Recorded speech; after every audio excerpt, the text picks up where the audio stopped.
Hi everyone. So ತಮ್ಮೆಲ್ಲರಿಗೂ S soldier career ಅಕಾಡೆಮಿಯ YouTube ಚಾನಲ್ಗೆ ಸ್ವಾಗತ. ಸೊ ನಾನು ನಿಮ್ಮ ವಿಜ್ಞಾನ teacher. So dear students, S soldier career academy ನಿಮಗೆಲ್ಲರಿಗೂ ಗೊತ್ತಿದೆ. ಇದು ಒಂದು ಆರ್ಮಿಗೆ ಸೇರುವಂಥ ಅಭ್ಯರ್ಥಿಗಳಿಗೆ ಒಂದು ಸುವಕಾಶ. ಇಲ್ಲಿ ನಾವು ಫಿಸಿಕಲ್ ಟ್ರೈನಿಂಗ್ ಜೊತೆಗೆ ಏನಿದೆ ರೀ, ನಮ್ಮ ಸಿಲೆಬಸ್, ನಿಮ್ಮ ಎಕ್ಸಾಮ್ ಸಿಲೆಬಸ್ಸು ಕೂಡ ಏನು ಮಾಡ್ತೀವಿ ರೀ, ಇಲ್ಲಿ ಪ್ರಿಪ್ರೇಷನ್ ಮಾಡ್ತೀವಿ. ನೀವು ಪ್ರಿಪ್ರೇಷನ್ ಮಾಡಲಿಕ್ಕೆ ಬಯಸುವವರು ತಕ್ಷಣ ಏನು ಮಾಡ್ಬೇಕು ರೀ, ಈ ಒಂದು ಕೊಟ್ಟಿದಂಥ ನಂಬರ್ ಮೇಲೆ ಕಾಂಟ್ಯಾಕ್ಟ್ ಮಾಡಿ ಡೀಟೇಲ್ಸ್ ಅನ್ನು ಏನು ಮಾಡ್ಕೋಬಹುದು ರೀ, ಪಡ್ಕೋಬಹುದು. ಸೊ ಈ ಮುಂಚಿನ ವಿಡಿಯೋಗಳಲ್ಲಿ ನಾವು ಸಾಕಷ್ಟು ಏನಿವೆ ರೀ, ಸೈನ್ಸ್ದು ಸಂಬಂಧಪಟ್ಟಂತೆ, ವಿಜ್ಞಾನಕ್ಕೆ ಸಂಬಂಧಪಟ್ಟಂತೆ ಬಹಳಷ್ಟು ವಿಷಯಗಳನ್ನು ಚರ್ಚೆ ಮಾಡಿದ್ದೀವಿ. ಸೊ ಹಾಗೆ ಇವತ್ತು ಏನಿದೆ ಅಂದರೆ ನಾವು ಶಾಖದ ಬಗ್ಗೆ, ಇವತ್ತಿನ ಟಾಪಿಕ್ ಏನಂದರೆ ನಾವು ಶಾಖ, ಹೀಟ್ ಬಗ್ಗೆ ಏನು ಮಾಡೋದ್ರಿ, ಕೆಲವೊಂದು ಪಾಯಿಂಟ್ಸ್ಗಳನ್ನು ತಿಳ್ಕೊಳ್ಳೋಣ. ಅದಕ್ಕಿಂತ ಮುಂಚೆ ಇನ್ನೊಂದು ಇಂಪಾರ್ಟೆಂಟ್ ಇನ್ಫಾರ್ಮೇಷನ್ ಏನಂದರೆ, ಸೊ ನಮ್ಮ ಅಕಾಡೆಮಿಯಲ್ಲಿ ಏನಾಗಿದೆ ಅಂದರೆ ಅಗ್ನಿವೀರ್ ಬ್ಯಾಚಸ್ಗಳು ಏನಾಗಿವೆ ರೀ, ಬ್ಯಾಚ್ ಪ್ರಾರಂಭವಾಗಿದೆ. ಸೊ ಅದರ ಅಡ್ಮಿಷನ್ಸು ಕೂಡ ಏನು ಮಾಡ್ಬೋದು ರೀ, ನೀವು ಈಗಲೇ ಮಾಡಿಕೊಂಡು ಈ ಬ್ಯಾಚನ್ನು ಸೇರ್ಕೊಳ್ಬೋದು. ಓಕೆ. ಸೊ ಈ ಬ್ಯಾಚ್ನಲ್ಲಿ ಏನಿದೆ ಅಂದರೆ ಆಲ್ರೆಡಿ ನಾವು ಸೈನ್ಸ್ ಸಿಲೆಬಸ್ ಈಗ ಜಸ್ಟ್ ಸ್ಟಾರ್ಟ್ ಮಾಡ್ತಾ ಇದ್ದೀವಿ. ಸೊ ಯಾರು ಸೇರ್ಲಿಕ್ಕೆ ಬಯಸಿದ್ರಿ, ಇದೊಂದು ರೈಟ್ ಟೈಮ್ ಇದೆ. ಯಾಕಂದ್ರೆ ಮುಂದೆ ಜಸ್ಟ್ ಹೀಗೆ ಕಾಲ್ ಫಾರ್ಮ್ ಇರುವಂಥ ಚಾನ್ಸಸ್ಗಳು ಜಾಸ್ತಿ ಇವೆ, ಹೌದಾ. ಸೊ ಈ ಕಾಲ್ ಫಾರ್ಮ್ಗಳು ಆಗ್ತವೆ. ಸೊ ಆದಮೇಲೆ ಆದ ನಂತರ ಮಾಡೋದಕ್ಕಿಂತ ಮೊದಲೇ ತಯಾರಿರೋದು ಉತ್ತಮ ಅಂಥೇಳಿ ನಾನು ಹೇಳಿಕ್ಕೆ ಬಯಸ್ತೀನಿ. ಸೊ ಇಷ್ಟು ಹೇಳಿ ಏನೈತಪ್ಪ ಅಂದರೆ, ಯಾರು ಮೊದಲನೇ ಬಾರಿಗೆ ಈ ಚಾನಲ್ಗೆ ಭೇಟಿ ಕೊಟ್ಟಿದ್ದೀರಿ ಎಲ್ಲರೂ ಏನು ಮಾಡಬೇಕು, ಚಾನಲನ್ನು ಸಬ್ಸ್ಕ್ರೈಬ್ ಮಾಡಬೇಕು ಮತ್ತು ಲೈಕ್ ಬಟನ್ ಅನ್ನು ಒತ್ತಿ ಈ ಏನು ಟಾಪಿಕ್ ನಿಮಗೆ ಇಷ್ಟ ಆದರೆ ಇದನ್ನು ನಿಮ್ಮ ಫ್ರೆಂಡ್ಸ್ ಜೊತೆಗೆ ಏನು ಮಾಡ್ಕೋಬೇಕು ರೀ, ಶೇರ್ ಮಾಡ್ಕೋಬೇಕು. ಸೊ ಇವತ್ತಿನ ಕ್ಲಾಸ್ನಲ್ಲಿ ಸ್ಟಾರ್ಟ್ ಮಾಡೋಣ ರೀ. ಇವತ್ತಿನ ಟಾಪಿಕ್ಕು ಯಾವುದಪ್ಪ ಅಂದರೆ ಹೀಟ್. ಸೊ ಇವತ್ತಿನ ಕ್ಲಾಸ್ನಲ್ಲಿ ಶಾಖದ ಬಗ್ಗೆ, ಅಂದರೆ ಭೌತಶಾಸ್ತ್ರಕ್ಕೆ ಸಂಬಂಧಪಟ್ಟಂಥ ಒಂದು ವೆರಿ ಇಂಪಾರ್ಟೆಂಟ್ ಟಾಪಿಕ್ ರೀ, ಯಾವುದು, ಹೀಟ್ ಅಂತ. ಓಕೆ. ಸೊ ಹೀಟ್ ಅಂದರೆ ಏನು, ಶಾಖ ಅಂತ ಹೇಳ್ತೀವಿ ನಾವು. ಸೊ ಬಹಳಷ್ಟು ನಮಗೇನು, ನಾವು ದಿನಬಳಕೆ ಅಂತ ವರ್ಡ್ಸ್ಗಳಲ್ಲಿ ಅಥವಾ ನಾವು ಯೂಸ್ ಮಾಡುವಂಥ ವರ್ಡ್ಸ್ಗಳು ಏನು ಮಾಡ್ತೀವಿ ರೀ, ನಾವು ಹೀಟ್ ಅಂತ ಬಳಸ್ತೀವಿ ಮತ್ತು ಟೆಂಪ್ರೇಚರ್ ಅಂತಲೂ ಬಳಸ್ತೀವಿ, ತಾಪಮಾನ ಅಂತಲೂ ಬಳಸ್ತೀವಿ. ಕನ್ಫ್ಯೂಷನ್ ಇರ್ತದೆ, ಹೀಟ್ ಅಂದರೆ ಏನೋ, ತಾಪಮಾನ ಅಂದರೆ ಏನು, ಅದ್ರ ನಡುವೆ ವ್ಯತ್ಯಾಸ ಏನೈತೆ ಅನ್ನೋದು ನಮ್ಗೆ ಗೊತ್ತಿರಲ್ಲ. ಓಕೆ. ಸೊ ಅದು ಏನಾಗುತ್ತೆ ಅಂದರೆ ಇವತ್ತು ಕ್ಲಿಯರ್ ಆಗುತ್ತೆ. ಸೊ ಇವತ್ತೇನು ಮಾಡ್ರಿ, ಮೊದಲು ಹೀಟ್ ಬಗ್ಗೆ ನಾವು ನೋಡ್ಕೊಳ್ಳೋಣ. ಟೆಂಪರೇಚರ್ ಬಗ್ಗೆ, ತಾಪಮಾನದ ಬಗ್ಗೆ ಇನ್ನೊಂದು ಮುಂಬರುವ ವಿಡಿಯೋಸ್ಗಳಲ್ಲಿ ನಾನು ಮಾಡ್ಲಿಕ್ಕೆ ಟ್ರೈ ಮಾಡ್ತೀನಿ. ಓಕೆ.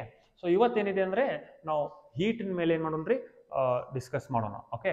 ಸೊ ಹೀಟ್ ಅಂದರೆ ಏನ್ರಿ, ನಾವು ಶಾಖ ಅಂತ ಕರಿತೀವಿ, ಶಾಖ ಅಂತ ಕರಿತೀವಿ. ಸೊ ಶಾಖ ಏನಿದೆ ಅಂದರೆ ಇದು ಒಂದು ಶಕ್ತಿಯ ರೂಪವಾಗಿದೆ. ಫಾರ್ಮ್ ಆಫ್ ಎನರ್ಜಿ ಅಂದ್ರೆ ಏನ್ರಿ, ಇದು ಒಂದು ಶಕ್ತಿಯ ರೂಪ.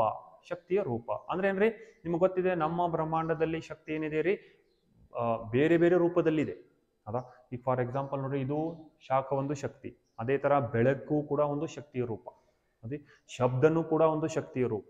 ಈ ತರ ನಮ್ಮ ಸುತ್ತಮುತ್ತಲಿನಲ್ಲಿ, ನಮ್ಮ ಈ ಬ್ರಹ್ಮಾಂಡದಲ್ಲಿ ಏನಿದೆ ಅಂದ್ರೆ ಶಕ್ತಿ ಎಲ್ಲ ಬೇರೆ ಬೇರೆ ಬಹಳಷ್ಟು ರೂಪದಲ್ಲಿ ಇದೆ ಅಂತ ಗೊತ್ತಾಗುತ್ತೆ, ಹೌದಾ. ಸೊ ಈ ಶಕ್ತಿ ಏನಪ್ಪಾ ಅಂದ್ರೆ ಒಂದು ತತ್ವ ಇದೆ, ಒಂದು ನಿಯಮ ಇದೆ. ಏನ್ರಿ, law of conservation of energy ಅಂತ ಕರಿತೀವಿ ನಾವು. ಅಂದ್ರೆ ಶಕ್ತಿ ಸಂರಕ್ಷಣಾ ತತ್ವ ಅಂತ ಹೇಳಿ ಬಹಳಷ್ಟು ಜನ ಗೊತ್ತಿರ್ಬೋದು. ಹೈಸ್ಕೂಲ್ನಲ್ಲಿ ಕಲ್ತಿರ್ತೀರಿ. ಏನ್ ಹೇಳುತ್ತಪ್ಪ ಅಂದ್ರೆ, ಸೊ ಶಕ್ತಿ ಸೃಷ್ಟಿಸ್ಲಿಕ್ಕೆ ಸಾಧ್ಯ ಇಲ್ಲ. ಸೃಷ್ಟಿಸ್ಲಿಕ್ಕೆ ಅಂದ್ರೆ ಏನು, ತಯಾರು ಮಾಡ್ಲಿಕ್ಕೆ, ಪ್ರೊಡ್ಯೂಸ್ ಮಾಡ್ಲಿಕ್ಕೆ ಸಾಧ್ಯ ಇಲ್ಲ. ಅದೇ ತರ ಶಕ್ತಿಯನ್ನು ನಾವು ನಾಶಪಡಿಸ್ಲಿಕ್ಕೂ ಸಾಧ್ಯ ಇಲ್ಲ. ಎನರ್ಜಿ ನೈದರ್ ಬಿ ಕ್ರಿಯೇಟೆಡ್ ನಾರ್ ಬಿ ಡೆಸ್ಟ್ರಾಯ್ಡ್, ಹೌದಾ. ಅದನ್ನು ನಾವು ಕ್ರಿಯೇಟ್ ಮಾಡ್ಲಿಕ್ಕೂ ಸಾಧ್ಯ ಇಲ್ಲ ಶಕ್ತಿಯನ್ನು, ಅದನ್ನು ನಾವು ನಾಶಪಡಿಸ್ಲಿಕ್ಕೂ ಸಾಧ್ಯ ಇಲ್ಲ, ನಾಶಪಡಿಸ್ಲಿಕ್ಕೂ ಸಾಧ್ಯ ಇಲ್ಲ. ಆದ್ರೆ ಏನು ಮಾಡಬಹುದು, but it can be transferred from one form to another form. It can be changed from one form to another form. ಒಂದು ರೂಪದಿಂದ ಇನ್ನೊಂದು ರೂಪಕ್ಕೆ ತರಬಹುದು ಶಕ್ತಿಯನ್ನು ಅಂತ ಯಾವುದು ತತ್ವ ಹೇಳುತ್ತೆ, law of conservation of energy, ಶಕ್ತಿಯ ಸಂರಕ್ಷಣಾ ತತ್ವ. ವೆರಿ ಇಂಪಾರ್ಟೆಂಟ್ ಅದು, ಹೌದ್ರಿ. ಸೊ ಅದೇ ತರ ಹೀಟ್ನು ಕೂಡ ಏನಿದೆ ರೀ, ಒಂದು ಫಾರ್ಮ್ ಆಫ್ ಎನರ್ಜಿ ಇದೆ. ಇದನ್ನು ಕೂಡ ಬೇರೆ ಶಕ್ತಿ ರೂಪಗಳು ಹೇಗಿವೆ, ಅದೇ ತರ ಹೀಟ್, ಶಾಖ ಏನಿದೆ ಅಂದ್ರೆ ಇದನ್ನು ಕೂಡ ಒಂದು ಶಕ್ತಿಯ ರೂಪ.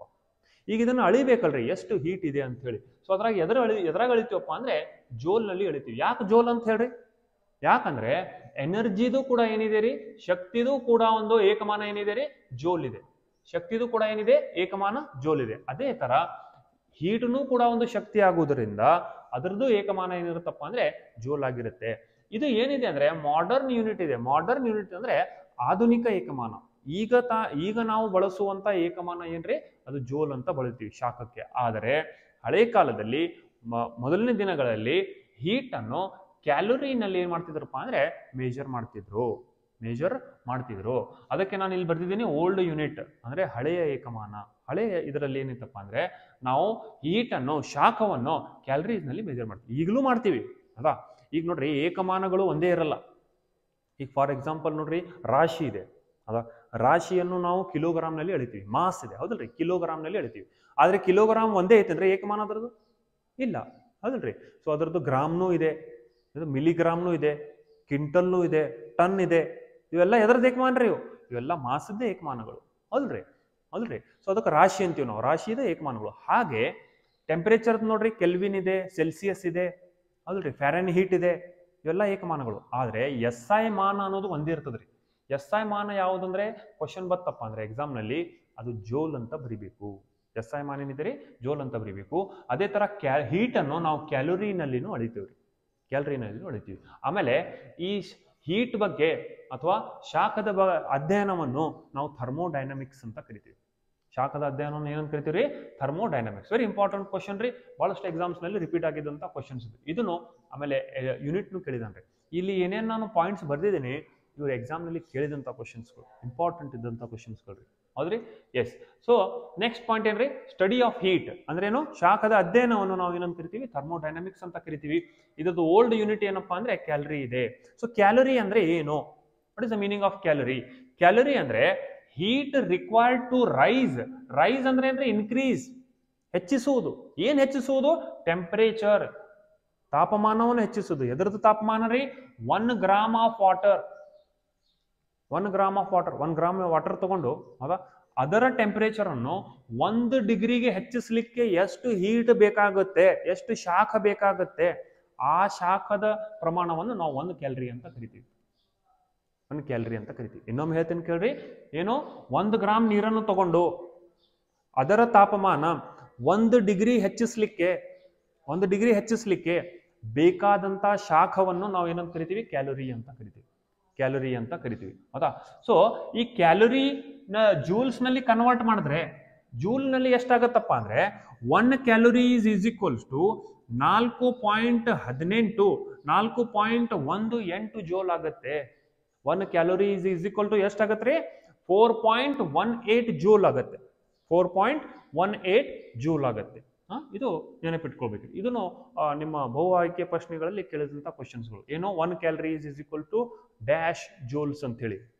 ಸೊ ಕೆಲವೊಂದ್ ಕಡೆ ಏನ್ ಕೊಟ್ಟಾನ್ರಿ? 4.18 ಅದು ಕರೆಕ್ಟ್ ಇದೆ. ಆದ್ರೆ ಇದನ್ನ ರೌಂಡ್ ಆಫ್ ಮಾಡಿದಾಗ 4.2 ಅಂತಾನು ಬಂದಿದೆ ಕೆಲವೊಮ್ಮೆ.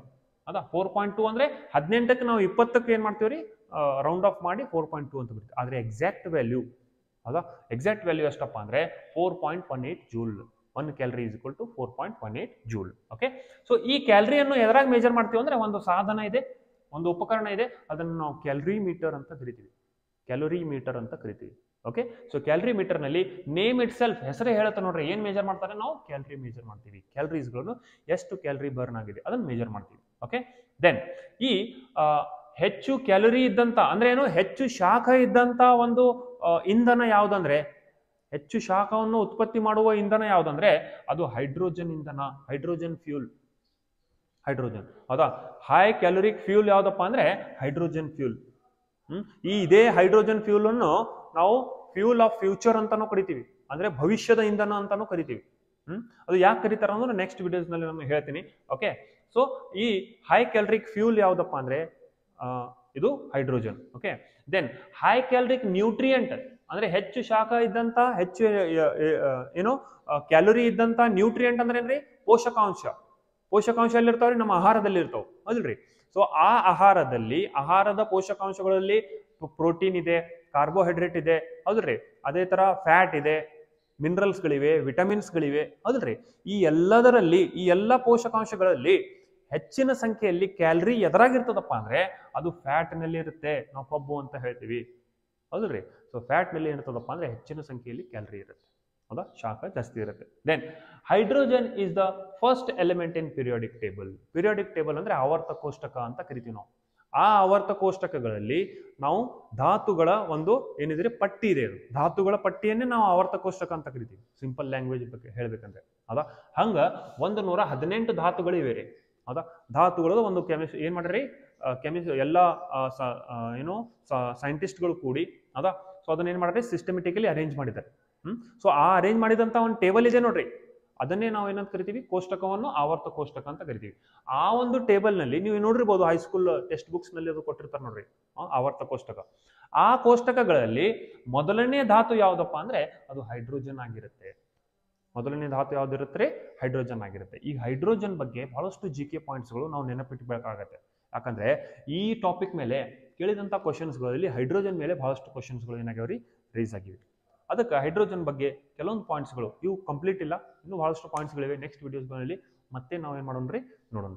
ಓಕೆ, ಸೊ ಐ ಹೋಪ್ ಇವತ್ತಿನ ಇಷ್ಟು ಪಾಯಿಂಟ್ಸ್ಗಳು ಏನು ಮಾಡ್ರಿ, ಸರಿಯಾಗಿ ಬರ್ಕೊಂಡಿತ್ತು ನೆನಪಿಟ್ರೆ ಹೆಲ್ಪ್ ಆಗುತ್ತೆ ಎಕ್ಸಾಮ್ಗೆ. Okay, so this is about today's class. ಇವತ್ತಿನ ಕ್ಲಾಸ್ ಏನು ಮಾಡೋಣ್ರಿ, ಇಲ್ಲೇ ಮುಗಿಸೋನು. ಮತ್ತೊಮ್ಮೆ ಕೊನೆಯದಾಗಿ ಏನೈತಪ್ಪ ಅಂದರೆ ಎಲ್ಲರಿಗೆ ಹೇಳೋದೇನಪ್ಪ ಅಂದರೆ, ನಮ್ಮ ಸಂಸ್ಥೆಯಲ್ಲಿ ಏನಿದೆ ಅಂದರೆ ನಮ್ಮ ಅಗ್ನಿವೀರ್ ಬ್ಯಾಚ್ ಸ್ಟಾರ್ಟ್ ಆಗಿದೆ. ಅಡ್ಮಿಷನ್ಸ್ಗಳನ್ನು ತಕ್ಷಣ ಮಾಡಿಕೊಂಡು ಇದರ ಸದುಪಯೋಗವನ್ನು ನೀವು ಪಡ್ಕೋಬೇಕು. ಓಕೆ, ಸೊ ಇಷ್ಟು ಹೇಳಿ ಏನು ಮಾಡ್ತೇನೆ ರೀ, ಇವತ್ತಿನ ಕ್ಲಾಸ್ ಮುಗಿಸ್ತೀನಿ. ಜೈ ಹಿಂದ್.